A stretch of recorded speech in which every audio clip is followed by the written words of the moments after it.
Lieutenant Sarah Mitchell stood on the deck of the USS Freedom, watching dark clouds gather on the horizon. The wind picked up strength, whipping her blonde hair across her face as she secured the last of the equipment. She had been stationed on this naval vessel for 8 months, serving as the communications officer for a special operations unit. Her job was crucial. She coordinated between different military branches and ensured that rescue missions ran smoothly. The storm approaching them was unlike anything Sarah had seen before. Weather reports indicated it would be a Category 4 hurricane, with winds reaching over 130 miles per hour. The captain had already ordered all non-essential personnel to evacuate to safer locations on land. However, Sarah and a small team of Navy SEALs were required to stay behind to monitor a critical rescue operation happening on a nearby island. The island, called San Miguel, housed a research station where 12 scientists had been conducting marine biology studies.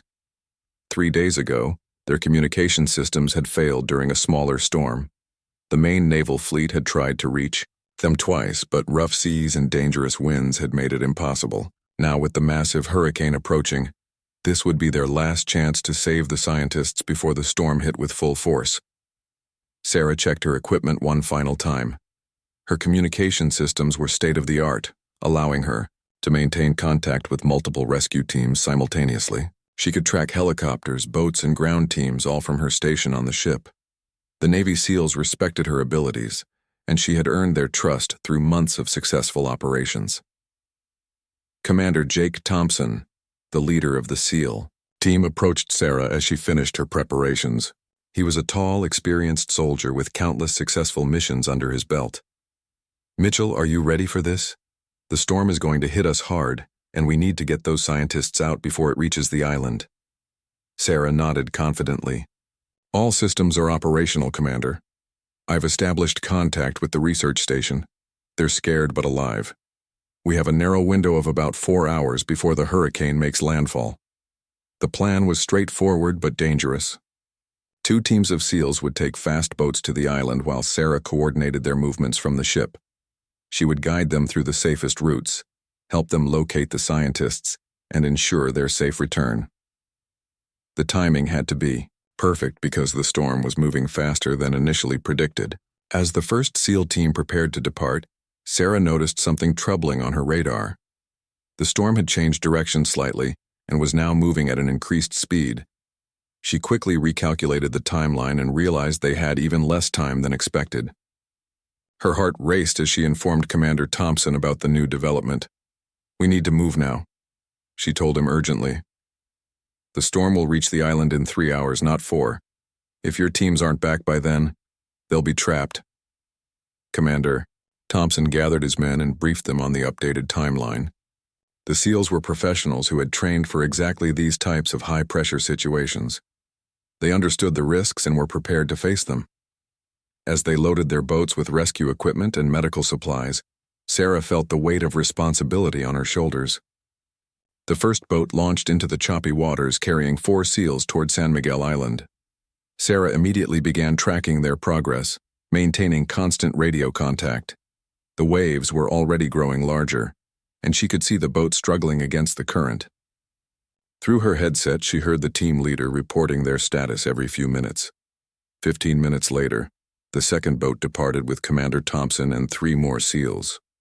Sarah now had 2 teams in dangerous waters, racing against time to complete their mission. She monitored weather updates continuously, hoping the storm might slow down or change course. Unfortunately, the hurricane was behaving exactly as the meteorologists had predicted, growing stronger and moving faster toward their location. On her radar screen, Sarah watched as both boats approached the island. The first team had already reached the shore and was making their way to the research station. The second team was about 10 minutes behind them. Everything seemed to be going according to plan, but Sarah knew that the real challenge would come when they tried to return with 12 additional people. The research station was located on the far side of the island, requiring the SEALs to traverse rough terrain to reach the scientists. Sarah maintained contact with both teams, providing them with updates on weather conditions and helping them navigate using satellite imagery. She felt like she was right there with them, guiding every step of their mission. Suddenly, Her communication with the first team went silent. Sarah tried multiple frequencies, adjusting her equipment and checking for technical problems. Nothing worked. She had lost contact with 4 SEALs who were somewhere on the island with no way to call for help.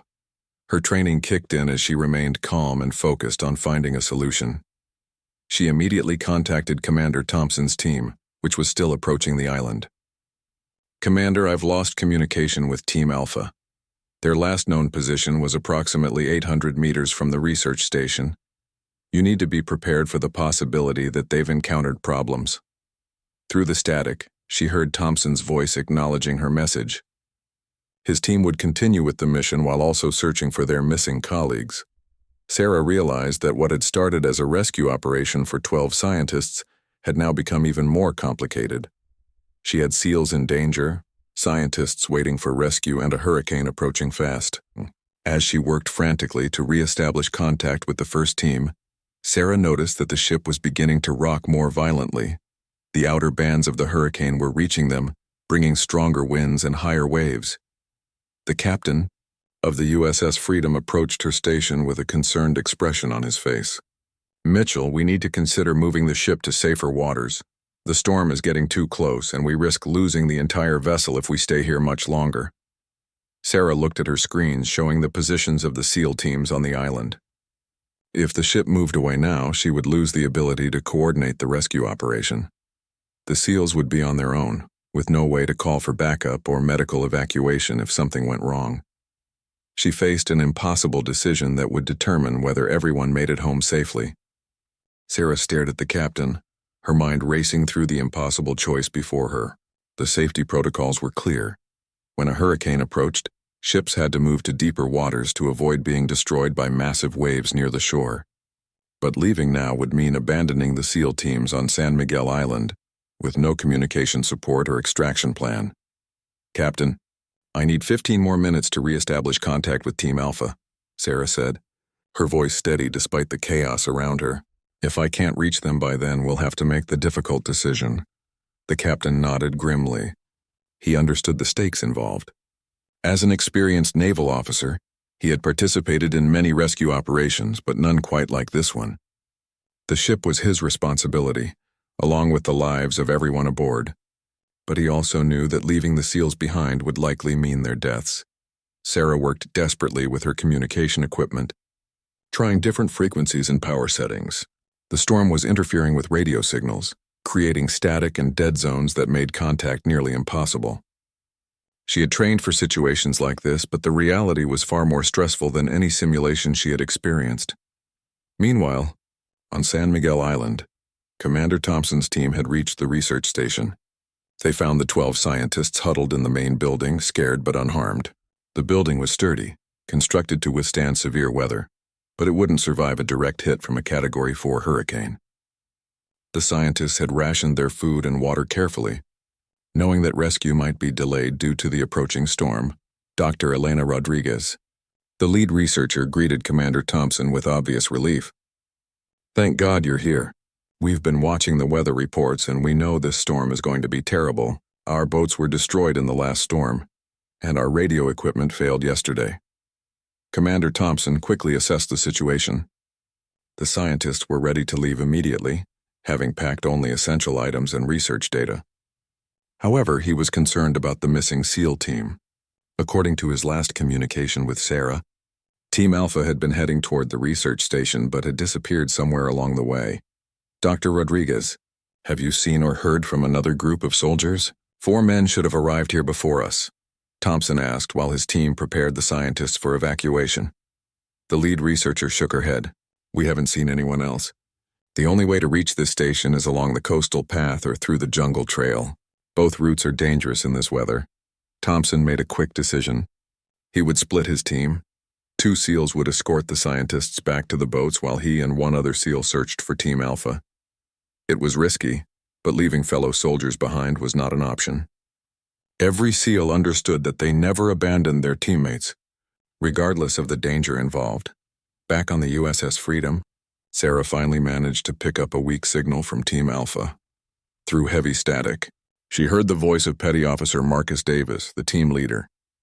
His words were broken and difficult to understand, but she could make out enough to know they were in serious trouble. Mitchell. Cave in. Rodriguez injured. Need medical. Can't move.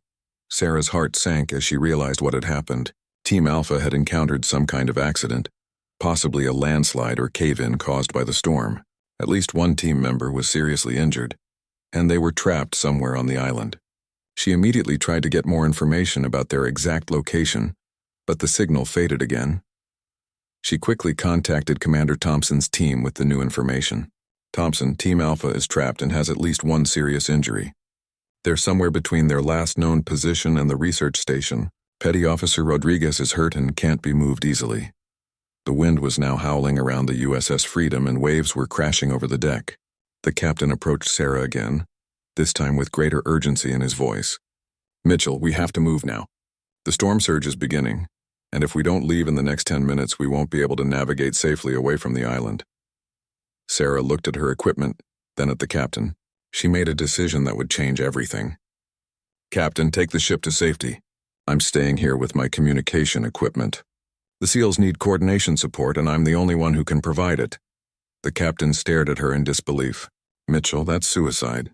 This area will be underwater in less than 2 hours. Even if you survive the hurricane, there's no guarantee the SEALs will be able to return for you. Sarah had already begun disconnecting her portable communication gear from the ship's main systems. She had trained with backup equipment designed for exactly these situations. Her portable unit had its own power source and could maintain communication for up to 12 hours under normal conditions. In hurricane conditions, she estimated she might have 6 to 8 hours of operational time. I understand the risks, Captain, but those men are counting on me to guide them home. I won't abandon them now. She finished packing her equipment into waterproof cases, along with emergency supplies including food, water, and medical supplies.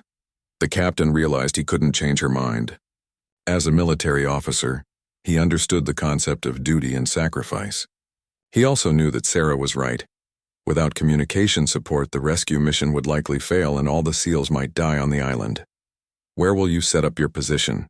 He asked, helping her secure her equipment. Sarah had already studied the island's topography. There's a lighthouse on the north side of the island about 400 feet above sea level. It's the highest point and should remain above the storm surge. The structure is built to withstand severe weather, and I'll have clear sight lines for communication. As the USS Freedom prepared to depart, Sarah gathered her gear and prepared to transfer to a small motorboat that would take her to the island.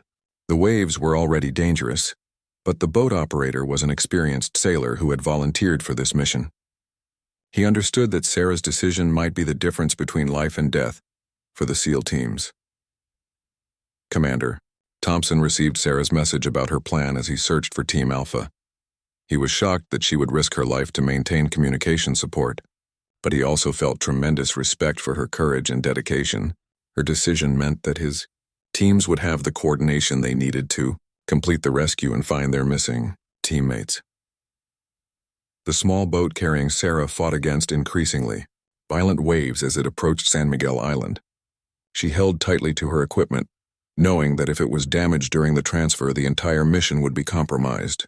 The lighthouse was visible in the distance, standing tall against the dark sky as the hurricane approached. She had perhaps 30 minutes to reach the lighthouse and set up her communication station before the storm hit with full force. The small motorboat crashed through wave after wave as it approached the rocky shore of San Miguel Island. Sarah gripped her waterproof equipment cases, feeling every violent motion as the boat operator skillfully navigated the increasingly dangerous waters. Spray from the waves soaked her uniform, and the wind was so strong she had to shout to be heard over the noise. There's a small dock near the lighthouse, the boat operator yelled, pointing toward a concrete structure barely visible through the storm. I can get you close, but you'll have to jump when I say. Sarah nodded, preparing herself mentally for what would be a dangerous landing. The dock was partially submerged, with waves washing over it every few seconds. Timing would be critical. If she missed the jump or fell into the water with her equipment, the mission would be over before it started. The boat operator expertly maneuvered closer to the dock, waiting for the right moment between waves. Now! He shouted. Sarah leaped from the boat, landing hard on the slippery concrete dock. She immediately grabbed her equipment cases and ran toward higher ground, as another wave crashed over the area where she had just been standing. Behind her, the boat was already speeding away, racing to reach safety before the storm made return impossible. The lighthouse stood about 200 yards away, up a steep rocky path that was becoming more treacherous by the minute. Sarah shouldered her equipment and began climbing, fighting against wind gusts that threatened to knock her off balance. Rain was falling heavily now, making the rocks slippery and dangerous. Each step required careful attention to avoid falling with her valuable communication gear. Halfway up the path, Sarah paused to catch her breath and check on the SEAL teams. She activated her portable radio and immediately heard Commander Thompson's voice through the static. "Mitchell, are you insane? Did you really stay on the island?" His voice carried a mixture of concern and admiration. "I'm heading to the lighthouse now, Commander. What's your status on Team Alpha?" Sarah responded, continuing her climb while she talked. "We found them in a collapsed drainage tunnel about half a mile from the research station. Petty Officer Rodriguez has a broken leg and possible internal injuries. The other 3 are trapped but conscious. We need at least an hour to dig them out safely." Sarah's heart sank. An hour was time they didn't have. The hurricane was supposed to make landfall in approximately 45 minutes, bringing with it winds strong enough to destroy buildings and storm surge that would flood most of the island. She reached the lighthouse door and quickly picked the old lock, grateful for the survival training that had taught her such skills. Inside the lighthouse, Sarah found a narrow spiral staircase leading to the top.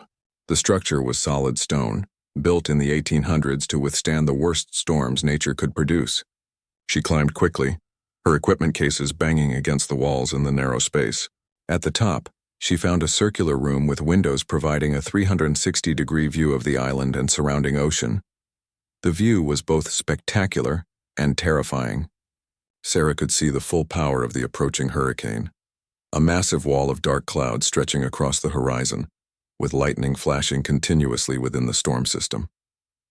The ocean had turned completely white with foam, and waves were already reaching heights of 20 to 30 feet. She quickly set up her communication equipment, connecting her radio systems and satellite uplink. Within minutes, she had re-established clear contact with both SEAL teams and could track their positions on her GPS display. The relief in their voices when they heard her clear signal was obvious. "All teams, this is Control. I have clear communication and GPS tracking from the lighthouse. Team Alpha, I need an exact status report on your situation." Petty Officer Davis responded immediately.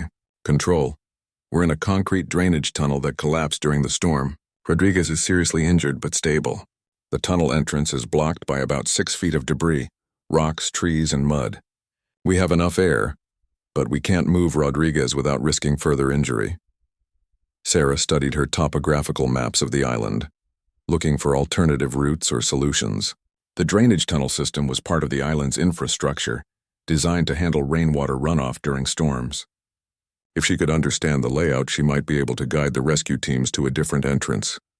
Team Alpha, I'm looking at the drainage system blueprints. There should be a maintenance access point about 200 yards northeast of your position. It connects to the same tunnel system but might not be blocked. Meanwhile, Commander Thompson was leading the 12 scientists toward the extraction point where their boats were waiting. The group moved slowly through increasingly difficult conditions, with Thompson and his remaining SEAL providing protection and guidance. The scientists were frightened but determined, understanding that their survival depended on following the SEAL's instructions exactly. Dr. Rodriguez, the lead researcher, stayed close to Commander Thompson as they navigated the treacherous path. "Commander, what about your other team? Are they going to make it out?" Thompson checked his radio before responding. "We have someone very special coordinating their rescue. If anyone can get them out, it's our communications officer." Back at the lighthouse, Sarah was coordinating multiple operations simultaneously. She guided Commander Thompson's group toward the boats while directing the search for Team Alpha's alternative exit. She also monitored weather conditions, knowing that she needed to time everything perfectly to give everyone the best chance of survival. The storm was now less than 30 minutes away from making landfall. Through the lighthouse windows, Sarah could see the first bands of hurricane-force winds beginning to affect the island. Trees were bending at extreme angles and debris was flying through the air.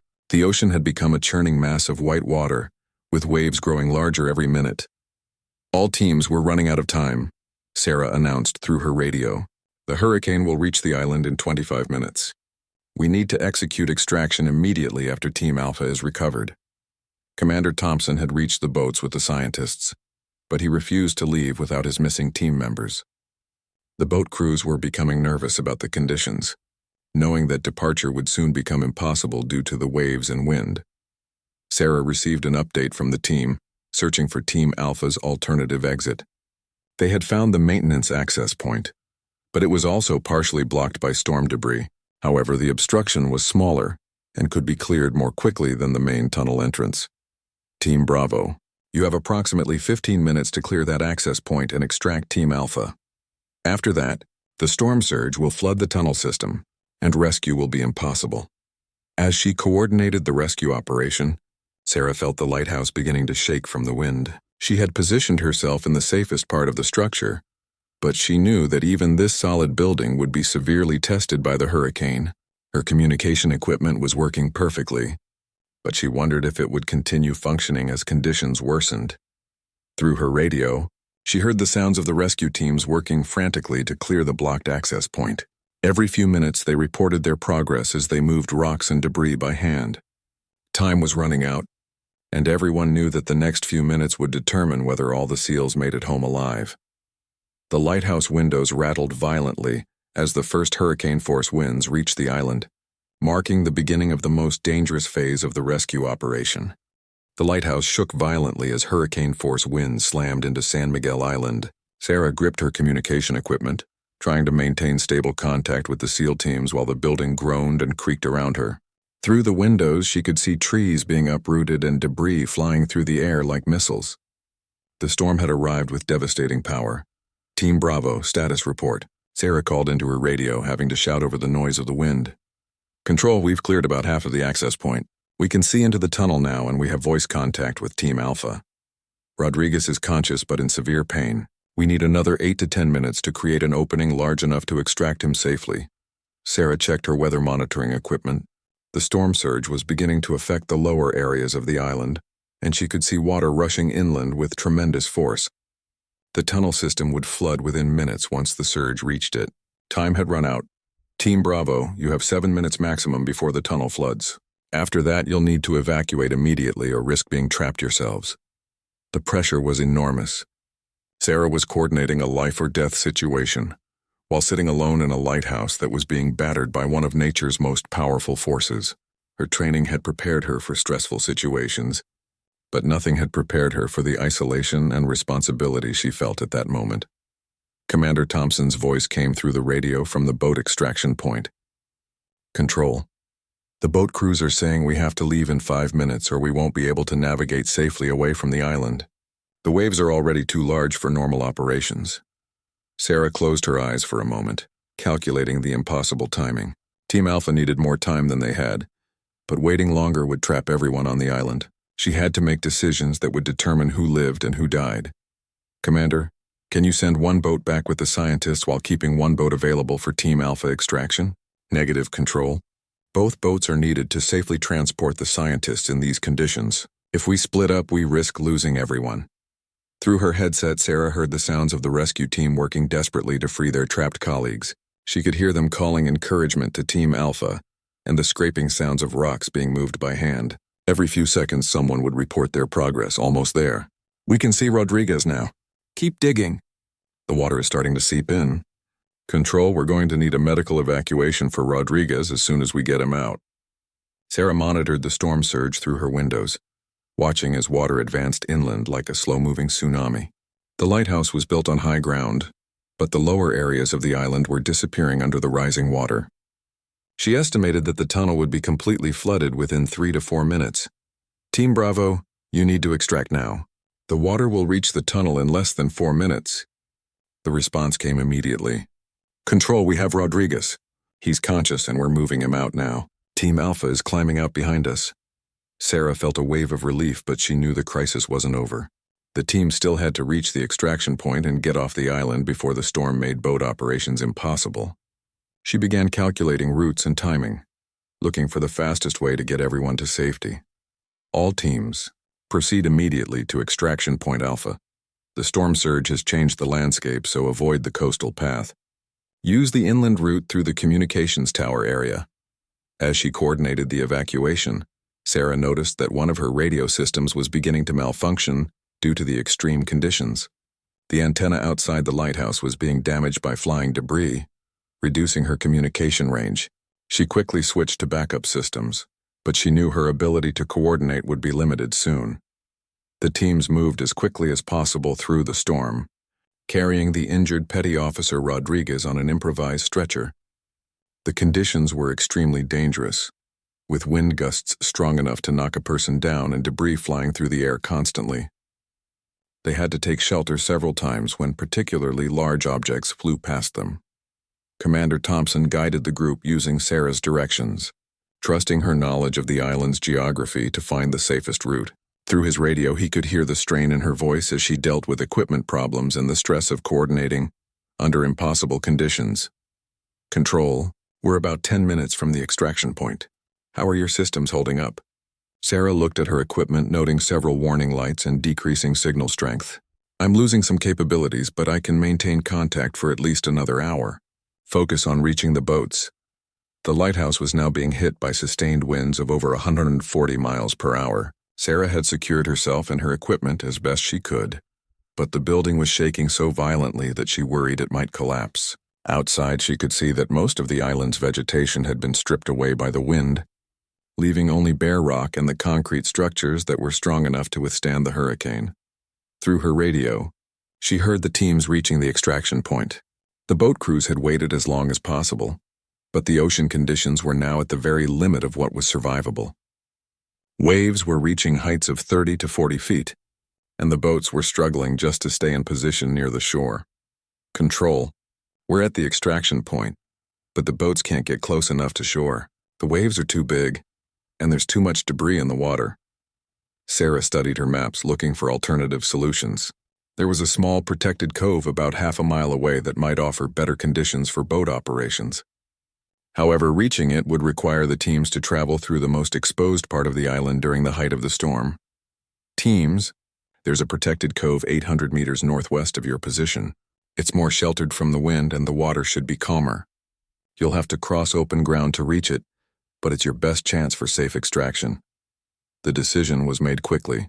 The teams began moving toward the alternative extraction point, with Commander Thompson and another SEAL supporting the injured Rodriguez between them.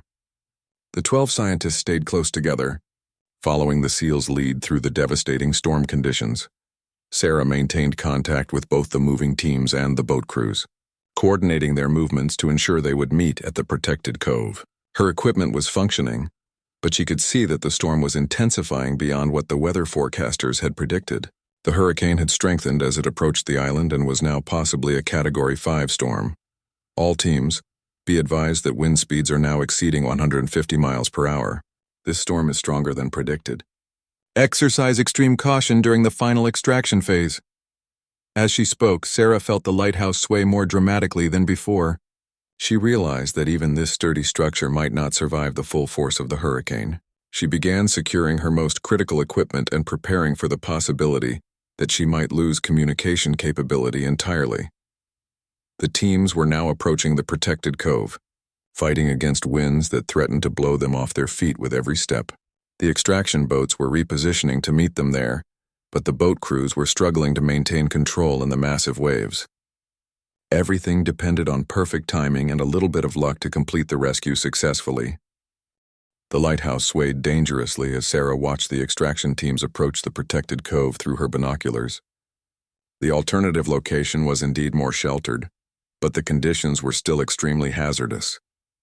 Waves crashed against the rocky shore with tremendous force, and the wind continued to howl at devastating speeds. Through her radio, she could hear the boat crews struggling to maintain position in the violent waters. Control, this is Boat Alpha. We're having difficulty holding position. The anchor is dragging and we're being pushed toward the rocks. We need the teams to move faster. Sarah quickly assessed the situation through her various monitoring systems. The storm was not only stronger than predicted, but was also moving more slowly, meaning the island would endure hurricane conditions for several additional hours. The extraction had to happen immediately, or everyone would be trapped until the storm passed. Team leader, you need to reach the cove in the next 5 minutes. The boats cannot hold position much longer in these conditions. Commander Thompson's voice came through clearly despite the storm interference. Control, we're 200 meters from the cove, but Rodriguez is struggling. The pain is making it difficult for him to move quickly, and we're concerned about his internal injuries. Sarah felt the weight of command as she faced another impossible decision. The injured SEAL needed medical attention urgently, but rushing his movement could cause further damage or even kill him. However, if they didn't reach the boat soon, everyone would be stranded on the island during a Category 5 hurricane. Commander, you need to make the call on Rodriguez's movement. I can see the boats from here and they're in serious danger of being driven onto the rocks. Through her binoculars, Sarah watched as the teams finally reached the cove. The scene below was chaotic. 2 boats fighting massive waves while trying to get close enough to shore for extraction, SEAL teams preparing for a dangerous water rescue, and 12 frightened scientists waiting to be saved. The coordination required was extraordinary, and Sarah was the only person who could see the complete picture. Boat Alpha approached the north side of the cove. The water is slightly calmer there. Boat Bravo, stay in position as backup in case the primary extraction fails. The first boat moved carefully toward shore, rising and falling dramatically with each wave. The boat captain was extremely skilled, using the engine and steering to work with the ocean's rhythm rather than fighting against it. As the boat came within range, the SEALs prepared to transfer the injured Rodriguez first. Control, we're beginning extraction of the wounded personnel. Rodriguez is being moved to Boat Alpha now. Sarah watched anxiously as the SEALs carefully moved their injured teammate into the boat. The operation required precise timing to match the boat's movement with the waves, ensuring that Rodriguez wasn't injured further during the transfer. The process took longer than expected, but they successfully got him aboard and secured. Next came the 12 scientists, who had to jump from the rocky shore into the boat as it rose and fell with the waves. Most of them had never experienced anything like this before, and their fear was obvious even from Sarah's distant vantage point. The SEALs guided each person carefully, ensuring no one was lost to the violent waters. Control, we have 11 scientists aboard Boat Alpha. We're at maximum capacity and need to extract immediately. The remaining personnel will transfer to Boat Bravo. Sarah coordinated the complex extraction, directing the first boat to leave for safer waters while guiding the second boat into position for the remaining personnel. The timing was critical because each boat could only maintain position near shore for a limited time before being driven onto the rocks. As Boat Alpha departed with the injured SEAL and most of the scientists, Sarah felt some relief. At least the most vulnerable people were now safe and heading toward the USS Freedom, which was waiting in deeper waters outside the hurricane's most dangerous zone. However, Commander Thompson and several other SEALs were still on the island with the remaining scientist. Boat Bravo, you're clear to approach for final extraction. Commander Thompson, prepare your team for immediate boarding. The second extraction went more smoothly because the remaining personnel were all experienced military personnel who understood water operations. Within 10 minutes, everyone was aboard Boat Bravo and heading away from the island. Sarah watched through her binoculars as the boat disappeared into the storm, fighting its way through massive waves toward safety. For the first time in hours, Sarah was alone. The lighthouse had held up remarkably well during the extraction phase, but she could feel the structure continuing to weaken under the hurricane's relentless assault. Windows had cracked and she could hear debris hitting the outside walls constantly. Her communication equipment was still functioning, but several systems were beginning to fail due to the extreme conditions. Control, this is Commander Thompson. All personnel have been successfully extracted from the island. What is your status and extraction plan? Sarah had been dreading this question. The truth was that there was no extraction plan for her. The boats were now committed to reaching the USS Freedom with the rescued personnel, and returning to the island would be impossible until the hurricane passed. She was trapped in the lighthouse for the duration of the storm. Commander, I'm secure in the lighthouse and will ride out the storm here. My communication systems are still operational so I can maintain contact with the fleet. There was a long pause before Thompson responded. Control, that's unacceptable. We're turning around to extract you immediately. Negative, Commander. Your boats are at maximum capacity, and the water conditions are deteriorating rapidly. Attempting to return would risk everyone you just rescued. Continue to the USS Freedom as planned. Sarah could hear the frustration and concern in Thompson's voice as he argued with her decision. She understood his position. No SEAL wanted to leave a teammate behind, especially someone who had risked their life to ensure the mission's success. However, she also knew that her decision was correct from a tactical standpoint. The hurricane was now at its peak intensity, with sustained winds exceeding 160 miles per hour. The storm surge had flooded most of the island's lower areas, leaving only the highest points above water. The lighthouse, built on a rocky promontory 400 feet above normal sea level, was still well above the floodwaters, but Sarah could see the ocean getting closer as the storm surge continued to rise. Through her radio, she maintained contact with the USS Freedom, providing weather updates and confirming the safe arrival of the rescued personnel. The ship's medical team was treating Petty Officer Rodriguez, and early reports indicated that his injuries, while serious, were not life-threatening.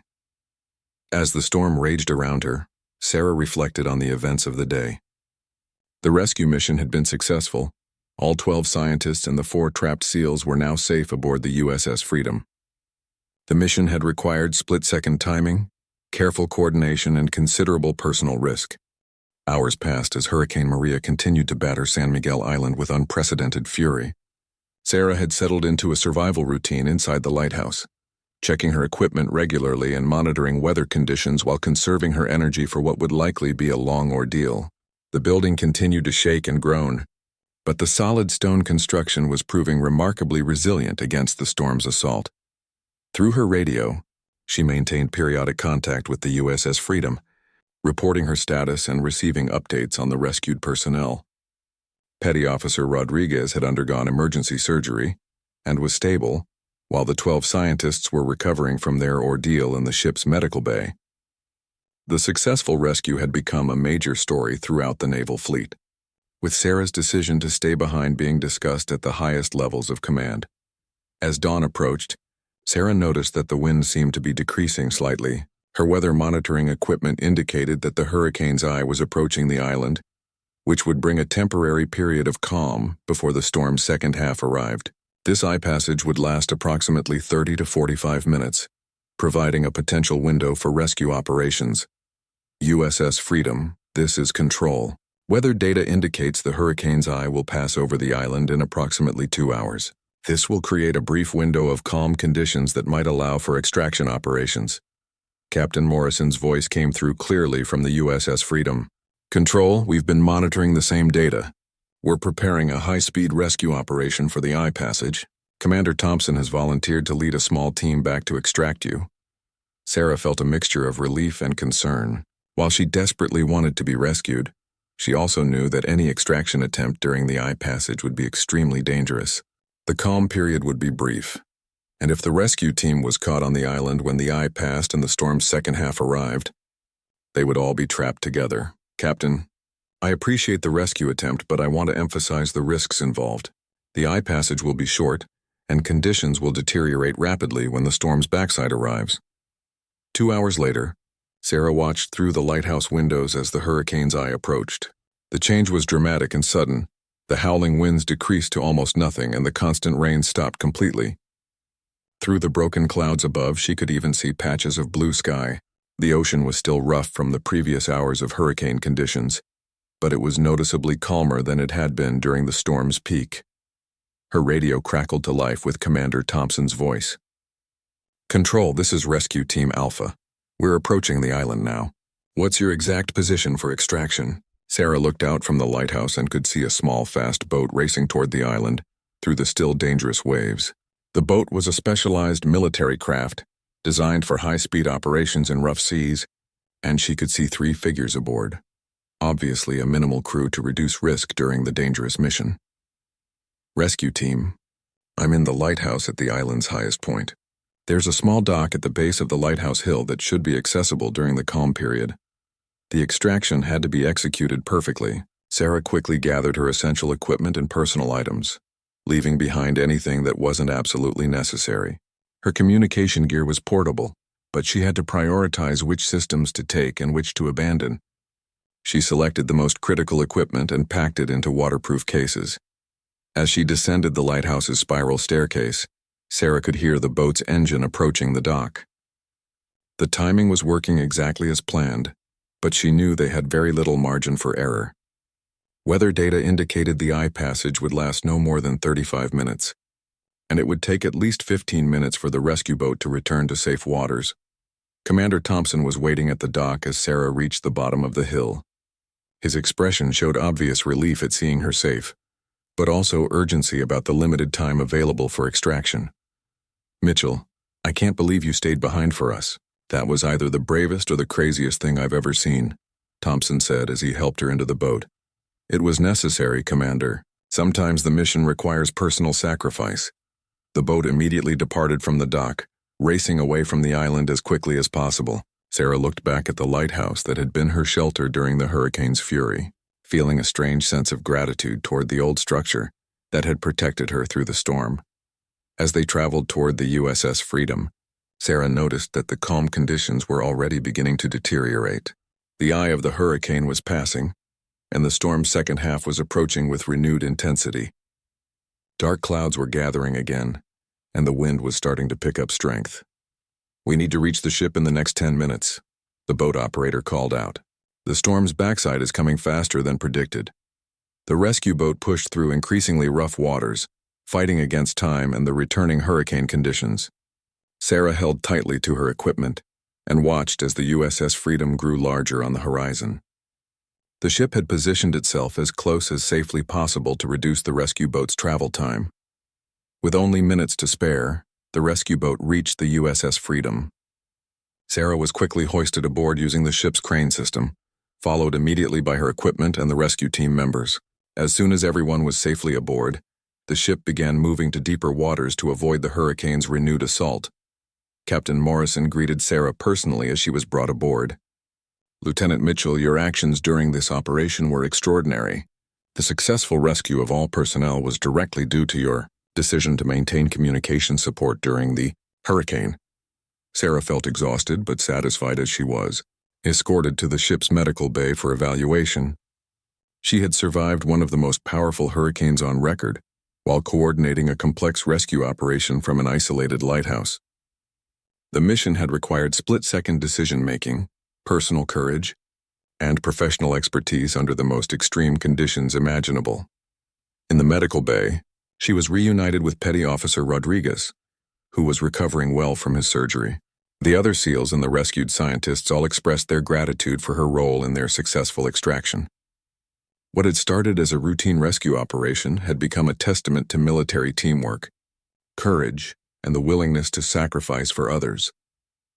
3 months later, Sarah stood before a gathering of senior naval officers as she received the Navy Cross for her actions during Hurricane Maria. The citation specifically mentioned her decision to remain on San Miguel Island to coordinate rescue operations, calling it an act of extraordinary heroism that directly resulted in the successful rescue of 16 personnel under extreme combat conditions. Commander Thompson, who had recovered fully from the mission, was present at the ceremony. During his speech, he emphasized that Sarah's actions exemplified the best traditions of naval service, putting the mission and the lives of others before personal safety. The rescue operation became a case study taught at military academies, demonstrating the importance of communication coordination in complex operations and the impact that individual courage can have on mission success. Sarah's decision to stay behind during the hurricane had saved the lives of everyone involved and established her as one of the most respected officers in the special operations community. Years later, Sarah would often think about those hours alone in the lighthouse during Hurricane Maria. The experience had tested every aspect of her training and character, proving that sometimes the most important battles are fought not with weapons, but with courage, dedication, and the refusal to abandon those who depend on you.